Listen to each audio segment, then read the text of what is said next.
Congress party માટે ભયંકર ગુસ્સો છે. કારણ કોંગ્રેસ પાર્ટીએ નકારાત્મકતા સિવાય કાંઈ કર્યું નથી, વિરોધ કરવા સિવાય કાંઈ કર્યું નથી. સવાર પડી નથી કે મોદીને ચોપડાઈ નથી. ડિક્શનરીમાં જેટલી ગાળો હોય એ બધી મારા માટે વાપરે છે. અને એટલા જ કારણે ગુજરાતની જનતાને અને એમાંય ખાસ કરીને મારા યુવાન મિત્રોના મનમાં એક ભયંકર ગુસ્સો છે. આ ચૂંટણીમાં આ મતદાનમાં ગુસ્સો પણ પ્રગટ થયો છે, જે કોંગ્રેસને જન્મો જન્મ યાદ રહી જશે.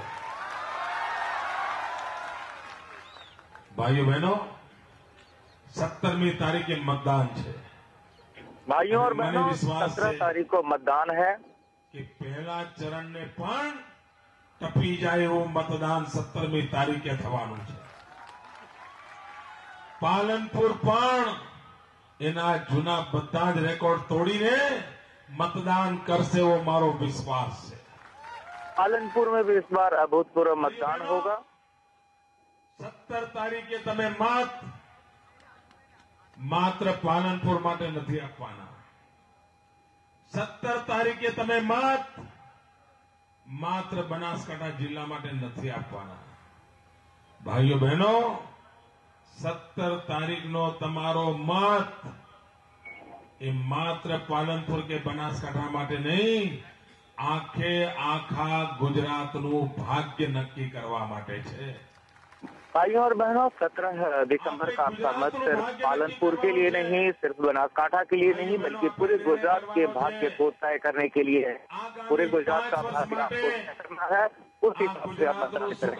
કોને સોંપવું છે? આગામી 5 વર્ષ માટે આ ગુજરાતની બાગડોર કોના હાથમાં મૂકવી છે? આગામી 5 વર્ષ આ ગુજરાતની વિકાસ યાત્રાને કોણ આગળ ધપાવશે? आगामी 5 अगले 5 साल तक गुजरात की कमान किसके हाथ में देनी है? अगले 5 साल तक गुजरात में विकास की जिम्मेदारी किसको देनी है? यह आपको तय करना है इस मतदान के जरिए. लोगों ने पानी कौन पहुंचाड़शे? भाइयों बहनों, एनो निर्णय आपे करवानो छे. का कोने सोंपવું છે? ભાઈઓ બહેનો,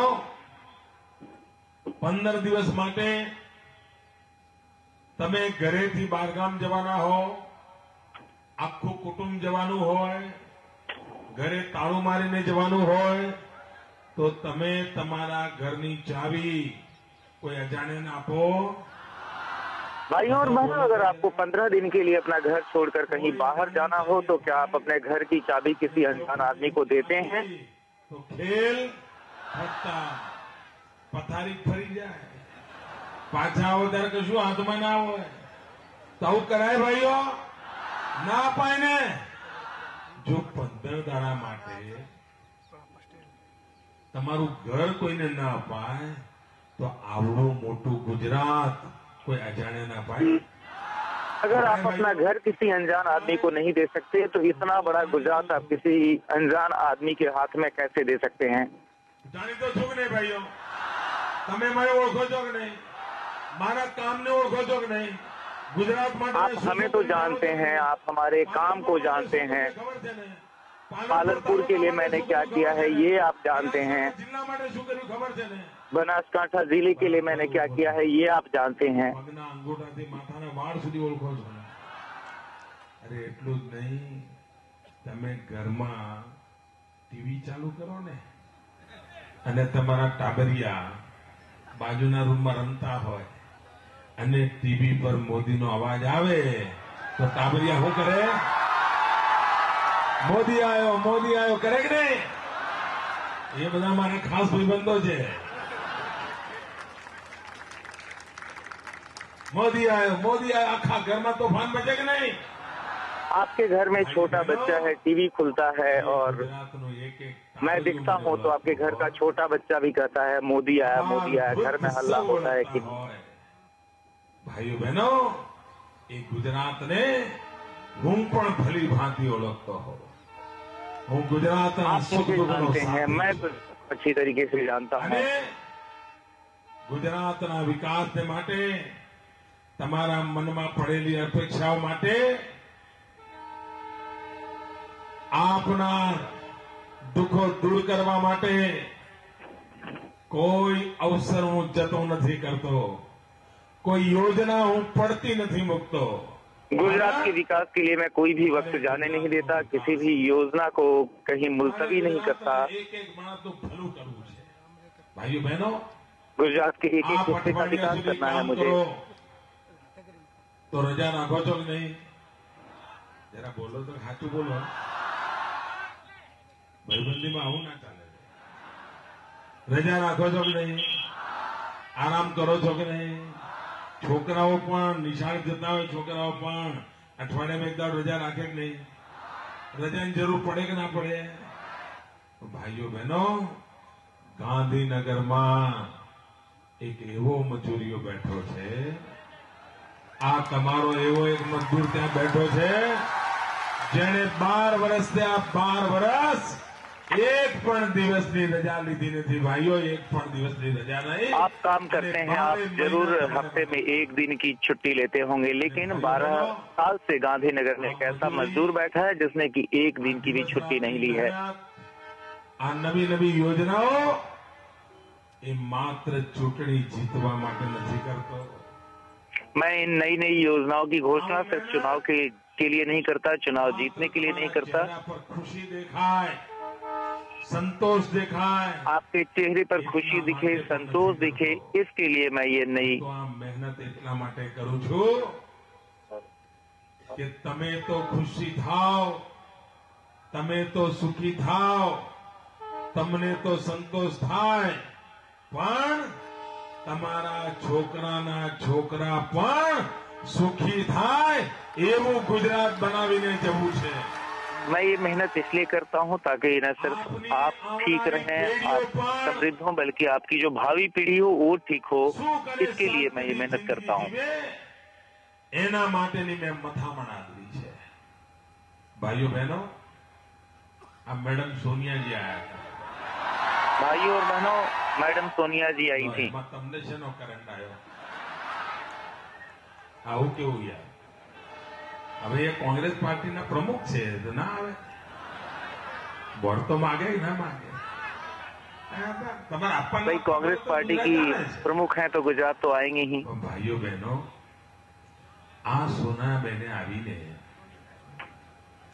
એવા ગપગોળા ચલાયા, એવા ગપગોળા ચલાયા. મને તો એમ થયું કે આ કાગળીઓ તો ભૂલી નથી ગયા. 2007નું કાગળિયું તો નથી લઈ ગયા. બોલો, એમણે આવીને નહીં કહ્યું કે ગુજરાતમાં 57 તાલુકા ડાર્ક ઝોનમાં છે. બેન, તમને આટલી ખબર હોવી જોઈએ. આ મોદી गुजरात में सोनिया बेन आई और उन्होंने कहा कि गुजरात में 57 तालुका ऐसे हैं जो कि डार्क जोन में हैं. ભાઈઓ બહેનો, અહીંયા રાહુલ બાબા આયા હતા. यहाँ राहुल बाबा भी आए थे. એમણે તમને એક વાર્તા સંભળાઈ. उन्होंने आपको एक बात તમને कही थी, શિક્ષણ આપ્યું. आपको कुछ शिक्षा भी दी. મેં છાપાવાળાને પૂછ્યું કે ભાઈ રાહુલ मैंने બાબાની अखबार वालों से સભામાંથી पूछा. કયું ખાસ તમે સમાચાર બને છે? મને કે સાહેબ જવા દો ને, કે સમાચાર બન્યું અંદર કઈ હતું જ નહીં. अखबार वालों से मैंने पूछा कि राहुल बाबा की सभा की कौन सी ऐसी खबर है जो कि बनने वाली है. ભાઈઓ બહેનો, રાહુલ બાબાએ અહીંયા એક વાર્તા કીધી. એમણે એમ કહ્યું કે ગાંધી બાપુનો હું શિષ્ય છું. બોલો, राहुल बाबा यहाँ आए और उन्होंने यहाँ पर एक कहानी कही. उन्होंने कहा कि मैं गांधी जी से सीखता हूँ અને હું ગાંધીજીના પદચિહ્નો પર ચાલુ છું. राहुल बाबा ने ये भी कहा कि वो गांधी जी के पद चिन्हों पर चल તમે रहे हैं. ગાંધીજીની બધી ઈચ્છા પૂરી કરશો કે નહીં કરો, એ तो फिर आप गांधी जी की सारी इच्छाओं की पूर्ति મને करेंगे या એટલો नहीं. ભરોસો છે કે ગાંધીજીનું એક કામ તો તમે કરીને જ જવાના છો, અને એ પવિત્ર કામ गांधी जी का एक काम तो आप करके जाने ही वाले हैं, एक पवित्र काम तो आप करेंगे ही, मुझे इसका पक्का विश्वास है।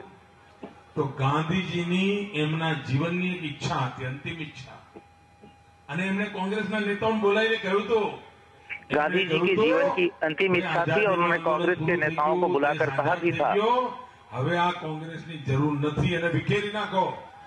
उन्होंने कहा था कि अब देश आजाद हो गया है, कांग्रेस की कोई जरूरत नहीं है और अब इस कांग्रेस को खत्म कर देना चाहिए। पर बीजा कोई नेताए न કર્યું, તમારા પવિત્ર હાથે જરૂર થવાનું। कांग्रेस के बाकी नेताओं ने तो इतने साल में ये काम नहीं किया, लेकिन आप अपने पवित्र हाथों से ऐसा करें, ये मुझे उम्मीद है।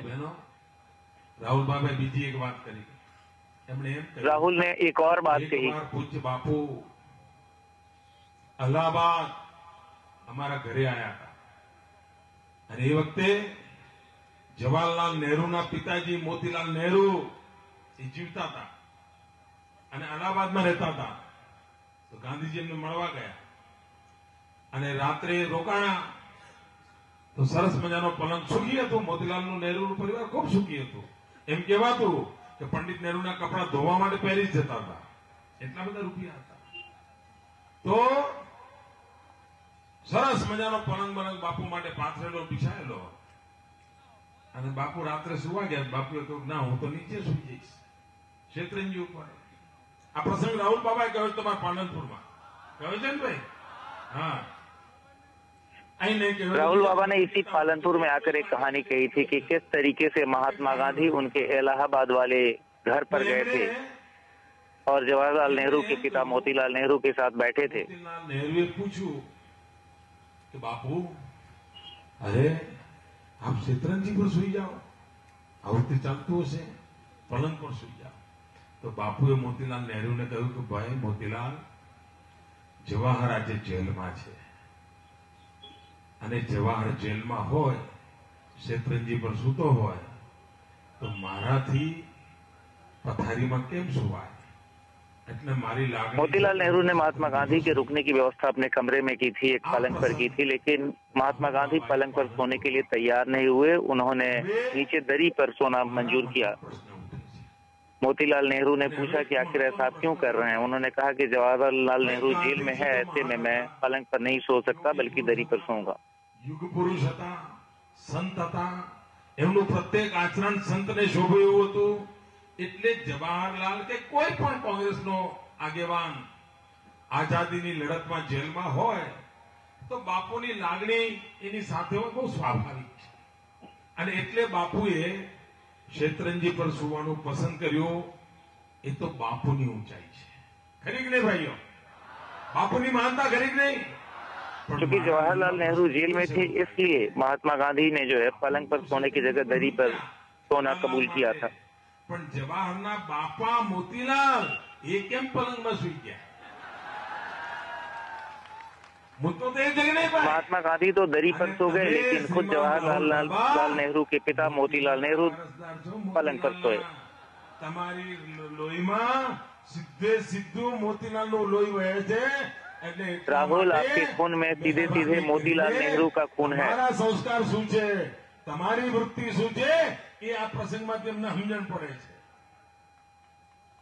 ભાઈઓ બહેનો, રાहुल બાબાએ આવીને એમ કહ્યું, भाइयों और बहनों, લાખો નવજવાન राहुल बाबा ने आकर यहाँ पर ये भी कहा, मैं पालनपुરના ભાઈઓને પૂછું છું, બોલો ભાઈઓ, ગુજરાતમાં બેકારી છે? राहुल बाबा ने आकर यहाँ ये कहा कि गुजरात में बेकारी है। मैं आपसे पूछना चाहता हूँ कि क्या यहाँ पर बेकारी है? बेंगलोर, हैदराबाद, जयपुर, जोधपुर जવું પડે છે? हिंदुस्तानના કોઈ રાજ્યમાં गुजरात क्या यहाँ के लोगों को नौकरी के लिए हैदराबाद, जयपुर जाना पड़ता है? अरे राहुल बाबा, તમે અહીંયા આવો તો લેસન કરીને આવો, લેસન કરીને આવો, નપાસ થશો। अरे राहुल बाबा, आप यहाँ आओ तो आप अपना पाठ पूरी तरीके से पढ़ के आओ। राहुल बाबा, आपको पता होना चाहिए कि आपकी दिल्ली की सरकार की रिपोर्ट है समग्र हिंदुस्तान में ओछाમાં ઓછા બેકારો ક્યાં હોય कि पूरे हिंदुस्तान में सबसे कम बेकार अगर है तो सिर्फ गुजरात में है। भाइयों बहनों, અહીંયા ડોક્ટર મનમોહન સિંહજી આવ્યા હતા ચૂંટણી પ્રચારમાં। भाइयों और बहनों, यहाँ पर अभी थोड़ी समय पहले चुनाव प्रचार करने के लिए डॉक्टर मनमोहन सिंह आए थे। ये हमजी क्या कामा काहे તલમાંથી નીકળ્યા નથી। ભાઈઓ બહેનો આવીને એમણે એમ કહ્યું કે ગુજરાતમાં લઘુમતી સુરક્ષિત નથી। અરે પ્રધાનમંત્રી, તમારી પાસે તો ડેવલપમેન્ટની વાતો સાંભળવામાં રસ હતો। ગુજરાતમાં શું ખૂટે છે એવું તમે કહી શક્યા હોત, ગુજરાતે શું કરવું જોઈએ એ કહી શક્યા હોત, ગુજરાતે શું ખોટું કર્યું એ કહી શક્યા હોત। અરે તમે તો અર્થશાસ્ત્રી છો, એના બદલે તમે गुजरात जनता बच्चे भागला पड़वानी भाषा बोलीने गया। अरे प्रधानमंत्री जी, आप यहाँ आए थे तो विकास की बात कर सकते थे। गुजरात किस किस मामले में विकास कैसे कर सकता है उसकी बात कर सकते थे, क्योंकि आप अर्थशास्त्री हैं। लेकिन आप यहाँ विकास की बात करने की जगह आपने यहाँ सांप्रदायिक विद्वेष फैलाने की कोशिश की, दो समुदायों के बीच दूरी बढ़ाने की कोशिश की। मंत्री जी, आ गुजरात में जયારે कांग्रेस नो राज હતો ત્યારે ગુજરાતની દશા શું હતી? प्रधानमंत्री जी, जब इस राज्य में कांग्रेस का शासन था, यहाँ क्या हालत थी आपको पता है? चक्का चलता था कि नहीं, निर्दोषों मरता था कि नहीं? अरे अहमदाबाद जવું હોય